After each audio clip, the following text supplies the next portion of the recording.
The Bogosity Podcast, early and ad-free. Become a subscriber at Patreon, Subscribestar, or Discord. Use the links at donate.bogosity.tv. Welcome to the Bogosity Podcast for the week of February 2nd, 2025. The podcast that gives helicopter rides via Uber.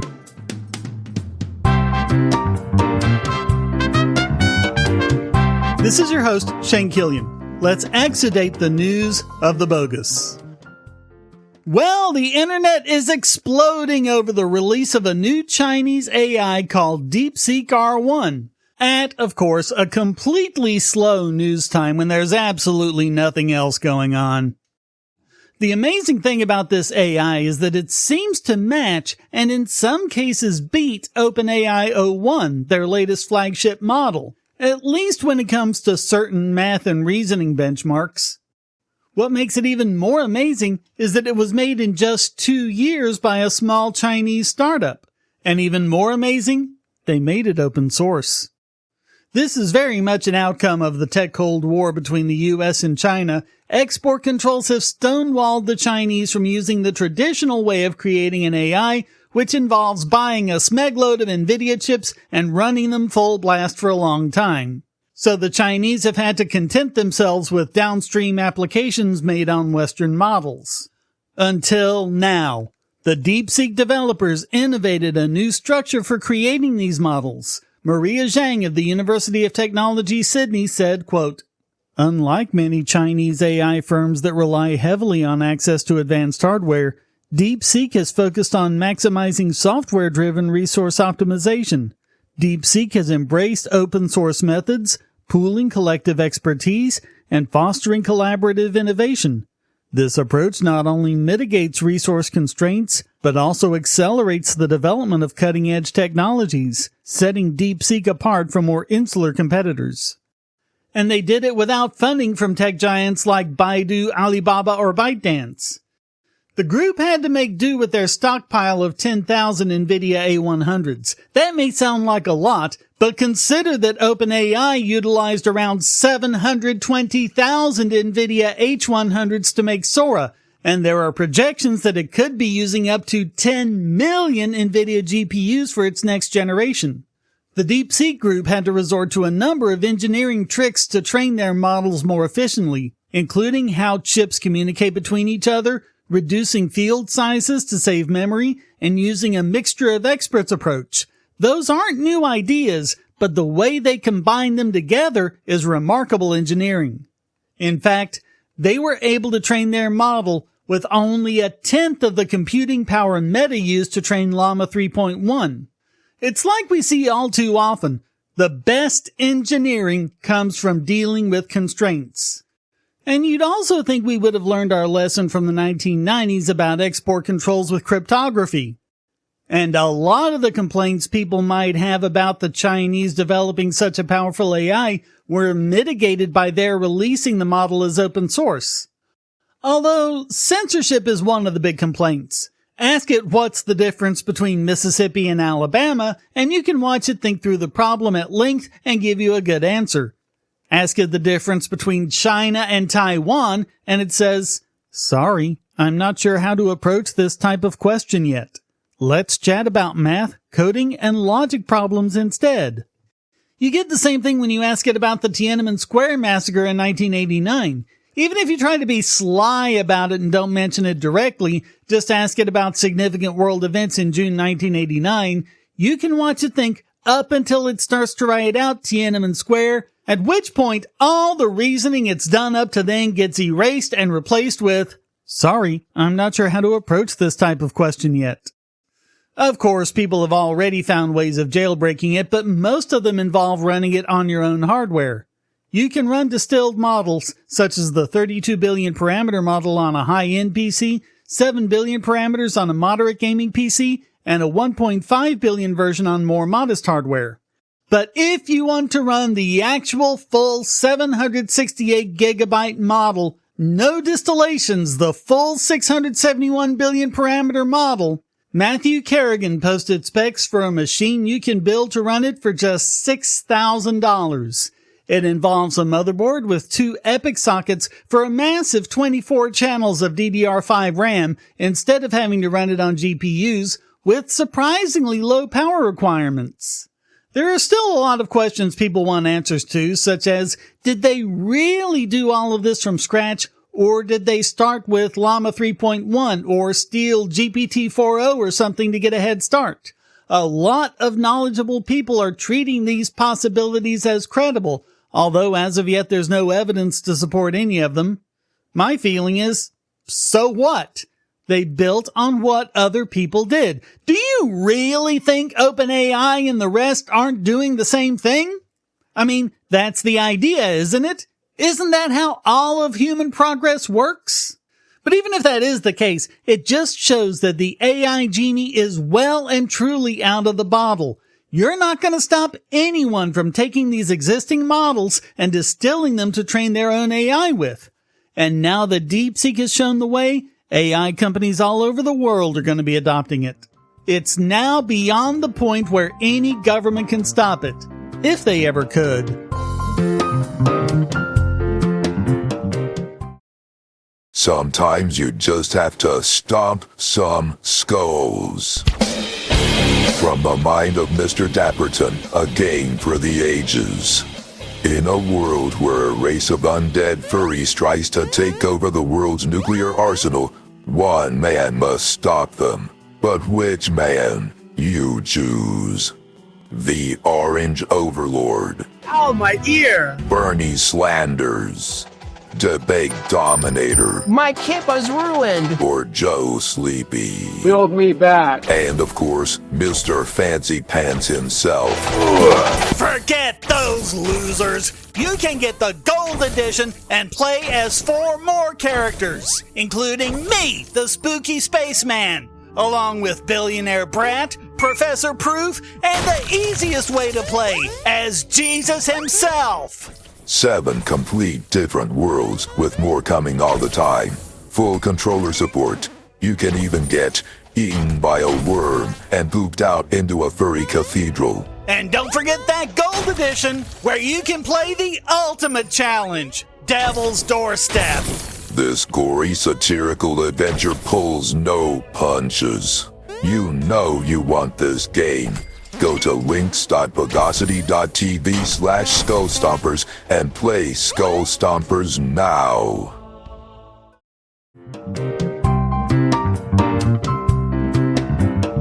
As I prep this podcast, it's just a day after the first air tragedy in America in 15 years. A passenger jet was on approach to runway 33 at Reagan National Airport when a military helicopter collided with it. The jet was carrying 64 people, and 3 were in the helicopter. All 67 are listed as dead. I'm not going to get into the specifics of this, given my normal policy on waiting a few days to comment about a tragedy. Blame is being thrown every which way, and fingers are being pointed right and left, literally, as both sides seek to politicize the tragedy, because of course they are. But what I want to talk about is information about what led up to it. And when you look at what's been going on at Reagan National, it kind of seems like this kind of accident was inevitable. On January 23, a flight from Charlotte suddenly had to pull out of its approach at National, with the captain informing passengers that it had to avoid a possible collision with a helicopter. Passenger Richard Hart said, quote, "They had to circle back around because there was a helicopter in the flight path. At the time, I found it odd. Now I find it disturbingly tragic." In fact, there were 2 landings that had to be scrubbed in just the week before this accident because of close calls with military helicopters. The other was a flight from Connecticut just a day before the tragedy, where a female voice from the cockpit informed the tower that they had an RA with a helicopter. RA refers to the resolution advisory from the Traffic Collision Avoidance System. A male voice then informed the tower they would have to go around. These helicopters, including the Black Hawk involved in the crash, are directed through a corridor along the east bank of the Potomac. This corridor intersects with the southeastern approach to runway 33. It was such a problem that the FAA placed an air traffic controller dedicated to helicopters at National to manage this hazard. But on Wednesday night, as was apparently the case so many times before, staffing issues led to there being no single controller assigned to helicopter flights. At the time of the crash, the Black Hawk in question was being handled by a controller who also had to manage other air traffic. According to a report submitted to Congress in 2023, the FAA showed that 50 entities were operating 88,000 helicopter flights within 30 miles of the airport between 2017 and 2019. Most were military, but others were medical operations, state and local law enforcement, and federal agencies. And apparently, that helicopter route is only a couple hundred feet away from the path of the airplanes. A lot of experts are wanting to know why it was done that way. It really sounds like such a crash wasn't a question of if, but when, and it goes back years.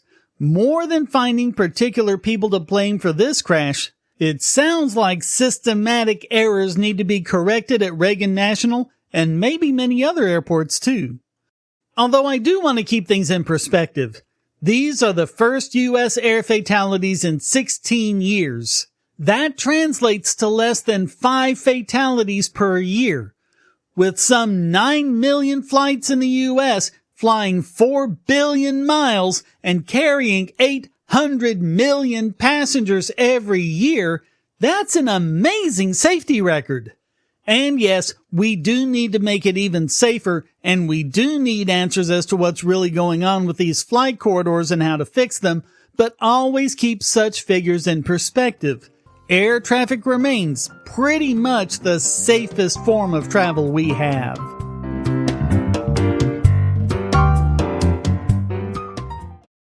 If you're on the Wi-Fi in a coffee shop or hotel, anyone on that network can get your traffic. Do you really trust all of those strangers? For that matter, do you really trust your ISP? A VPN can protect you from prying eyes, disguise your location, and even foil government censors. It's essential in this day and age, so go to vpn.bogosity.tv and you'll be taken to BoxPN. Starting at just $2.99 a month, you can get unlimited high-speed connections to VPN servers all over the world, and they don't log connections, so your privacy is assured. Traveling abroad, just VPN home, and don't worry about what those other governments are doing. Back at home, stop your ISP from traffic shaping and messing with the quality internet access you're paying good money for. You can connect from multiple machines at once, including your smartphone or tablet, and it supports all the secure standards, including OpenVPN and SSTP.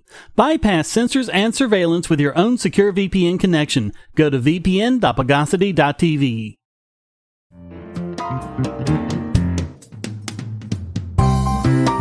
This podcast has always been concerned with people's cybersecurity, hence our long-standing advocacy of strong encryption and password managers. Sadly, the obsolete technology of passwords is still how we secure everything from our banking to our private information. So a randomly generated password stored in a password manager such as Bitwarden will do an amazing job of protecting your password from being cracked. That is, as long as the website doesn't do something stupid like limit the length or what characters you can use. I mean, why do you care, website? You are hashing the password, aren't you? Fortunately, NIST has at least caught up with us in terms of password guidelines. Length over complexity, not expiring passwords, using multi-factor authentication, and ditching password hints and security questions. But the question we need to ask over and over again as computing power gets greater and greater is, how long will it take a hacker to crack your password? That's going to depend on a lot of things like how random your password is, don't use monkey or your mother's maiden name, or how long it is. And it also depends on how much money and resources the hacker is going to put into it. So there are some assumptions there too. But it also depends on the hacking algorithm. MD5 is an obsolete one that you'd think people would have abandoned by now, but WordPress statistics show that almost 44% of their websites still use MD5 to protect passwords. It's still pretty good though, as long as you have a randomly generated password. A password of 11 randomly generated letters, numbers, and symbols would still take an attacker with a GPU some 26,000 years. For a long time, the gold standard was SHA-256, but thanks to Bitcoin and other cryptocurrencies that use it, ASICs capable of doing zillions of SHA-256 calculations per second have weakened it. But our 11-character random password still takes over 2,000 years to crack. This source I'm referencing doesn't list PBKDF2, but it's actually fairly easy to figure out if you know how many iterations of SHA-256 hashing it's doing. So if you've set it up to use 600,000 iterations, just multiply that to the 2,000 years, and now it takes 1.2 billion years. Another popular one is bcrypt, because it relies not just on processing power, but on memory use and other costs, as well as using powerful salting algorithms to foil dictionary attacks. If your randomly generated password is just 8 letters, numbers, and symbols, it'll take our attacker over 27,000 years to crack it. Up it to 11 characters, and it now takes 245 million years. And although this particular article doesn't cover Argon 2, an 11-character random password would take 86 billion years. Keep in mind that with all of these, numeric or lowercase only passwords can be cracked in a matter of seconds. So the fact is, it gets easier all the time, but really only if you haven't made strong passwords. Your typical password 123 bang type password is a no-go. They're ripping through that in seconds. But even with purpose-built hardware, cracking a long random password hashed with bcrypt is basically impossible. You don't really want to rely on the website, though, in case they've used weaker algorithms, but unless they do something really dumb like store it in plain text, in which case there's nothing you can do against a database breach, even a weaker algorithm can protect you as long as you make your password as strong as you can. If you use your password manager to make a 40-character random password with every available character, that amount of entropy will fill a 256-bit hash. There is no long-term future where they'll be cracking that with any algorithm. Breaches are happening all the time, so keep yourself safe.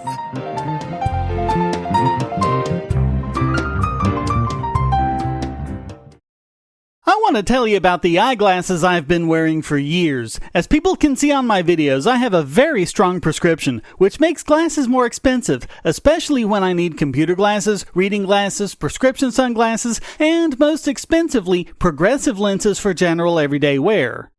To save money while still getting quality glasses, I get them from Firmoo. In fact, I just got a pair of progressives with high-index aspherical lenses and a nice pair of frames my wife loves for just over $100. It would have been $500 to get them through my eye doctor. Not only do they look good, the glasses are durable. I've worn many pairs for several years without problems. All orders come with a 30-day return policy, a 3-month warranty, and one-on-one customer service. Go to Firmoo, that's FIRMOO.Bogosity.tv anytime you need quality glasses at a low price. Once again, that's Firmoo.Bogosity.tv.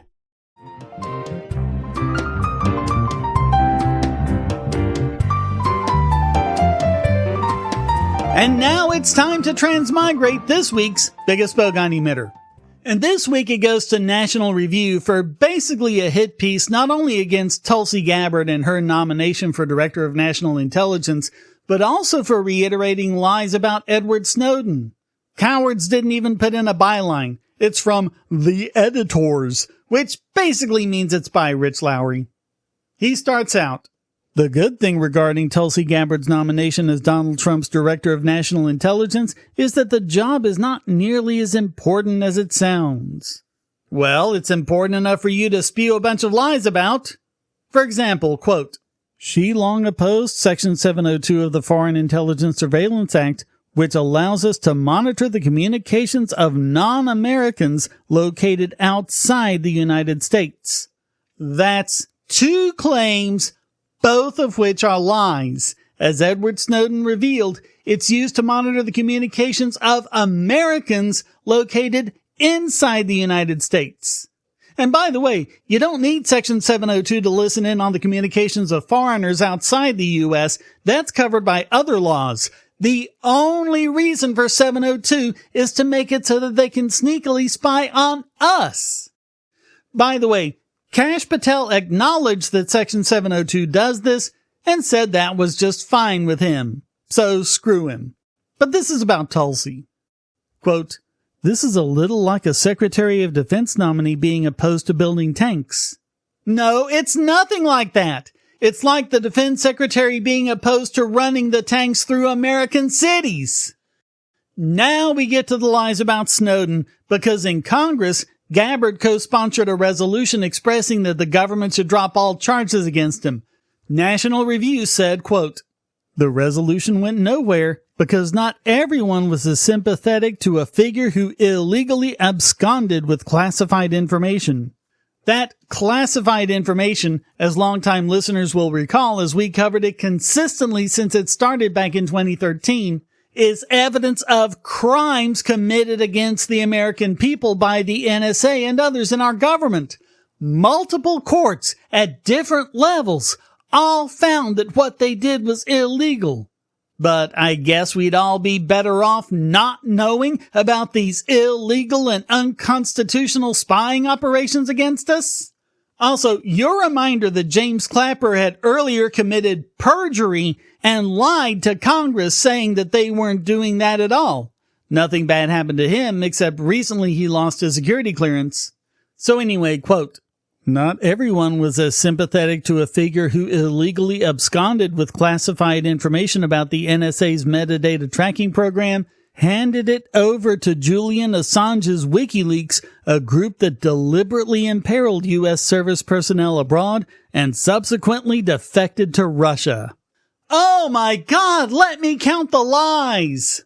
WikiLeaks had nothing to do with Snowden. He had nothing to do with Assange. He handed the information over to journalists, Glenn Greenwald of The Guardian and Laura Poitras of The Washington Post. Nothing about it imperiled anyone except the people who were exposed doing illegal things who were never prosecuted anyway. That's also true of the actual leaks that Assange did, which were from Chelsea Manning, not Edward Snowden. And we covered in detail the story of how Snowden came to be stranded in Russia. After giving all of the data to Greenwald and Poitras in Hong Kong, keeping none of it for himself, by the way, he planned to fly ultimately to Ecuador to seek asylum, and his flight had one layover in Moscow and another in Havana. The Obama administration, involving decisions made directly by Obama, Biden, Hillary Clinton, and John Kerry, deliberately waited until Snowden's plane had lifted off in Hong Kong to cancel his passport, meaning that he couldn't move on from there. And just to make sure, Obama talked directly to Alejandro Castro, who had already guaranteed safe passage to Snowden, which we know because one of his top security advisors, Ben Rhodes, wrote a book boasting about his involvement in threatening the Cuban government that any chance for normalized relations with the U.S. would be permanently destroyed unless they withdrew their diplomatic guarantee of safe passage to Snowden. And then Obama and the rest instantly started the lie about how Snowden fled to Russia, a lie that Lowry is repeating here. And then there's Tulsi having the audacity to sit down and talk with Assad. Like, we always shut ourselves off from talking to foreign leaders we don't like. Has this guy learned nothing from the Cuban Missile Crisis? And check this out, quote, "She still hasn't conceded that Assad was responsible for the gas attacks, because there's a lot of evidence that he wasn't. This whole thing is just a pack of lies, and they're not even good lies. It's like Lowry and whoever else was with him just decided to write a whole bunch of words that sounded good without even trying to double check them. Seriously, an AI would have been much more accurate." So that has to make National Review this week's biggest Bogon emitter.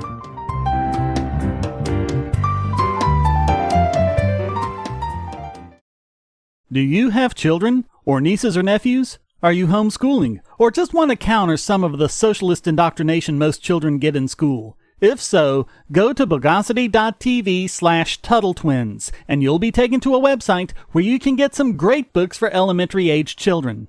The Tuttle Twins books are books about liberty and free market economics that include children's versions of Bastiat's The Law, Leonard Read's I, Pencil, and Hayek's The Road to Serfdom, as well as books about the Federal Reserve and how regulations protect business cronies. They'll learn about the harm caused by eminent domain, or regulations passed in the name of safety, and fundamental concepts of liberty. And as you can see from the sample pages on the website, they're all easy to read and nicely illustrated. They're just $9.99 a piece, or get a special discount as well as free bonuses when you purchase all 5. You can even buy in bulk to donate to schools and local libraries. So get the Tuttle Twins books at Bogosity.tv/TuttleTwins.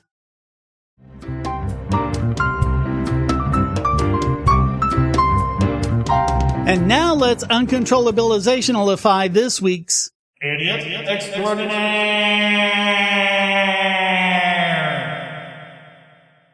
What is it about governments that makes them just not be able to learn their lesson?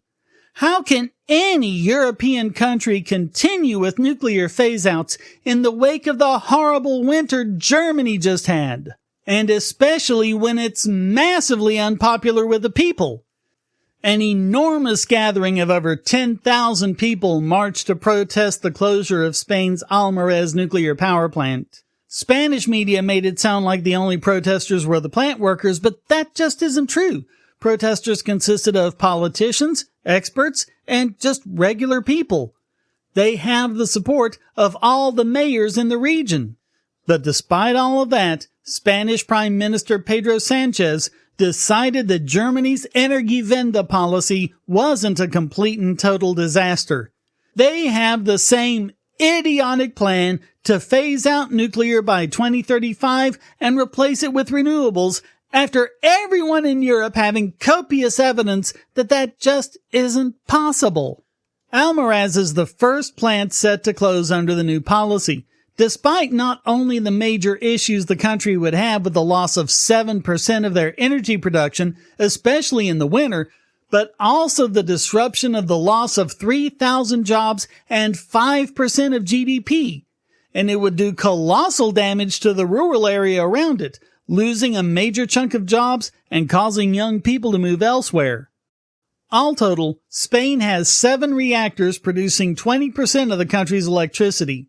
Sadly, no new reactors have been built since the socialist government passed a moratorium in 1984. The rest of the 37 planned reactors had to be scrapped. And there's nothing wrong with Almaraz. The World Association of Nuclear Operators says it's one of the safest and most reliable plants in the world. The organization calls themselves Yes to Almaraz, Yes to the Future, and marched with banners that said, Save Nuclear, and We Will Not Resign Ourselves. Guillem Sanchez Ramirez, co-founder of the environmental group Econucleares, said, quote, The energy was great. They said in advance that they expected 10,000 people, but it was surprising that they actually managed that. It is obvious that closing the plant is just a death sentence for the whole region. I'd say it has a good chance of being the turning point in terms of public perception. The highlight for me is how broad of a consensus it showed, including political leaders from both big parties. The best part was how it wasn't just plant workers, but a huge cross-section of the regional society, children, families, grandparents, and so on. There's no denying that this is an enormous grassroots movement, which I guess is why the Spanish government is denying exactly that. Or, specifically, the Spanish Socialist Workers' Party, the party of Pedro Sanchez, despite the other parties voicing strong support for nuclear power.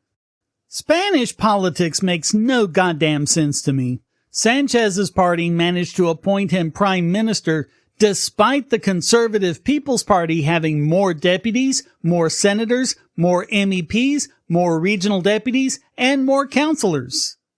And the People's Party is completely behind nuclear, and their performance in last year's general election sent a strong message. A message that the socialists just don't want to listen to, apparently, and they're prepared to lead Spain full speed ahead into its own demise. So all of that makes the Spanish government this week's Idiot Extraordinaire.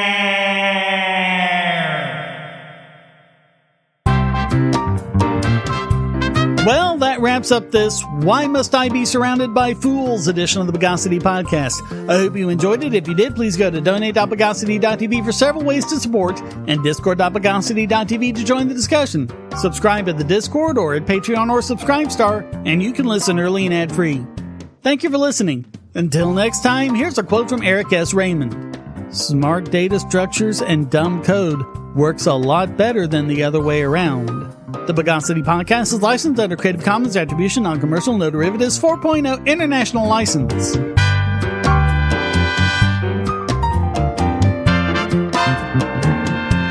Bogosity.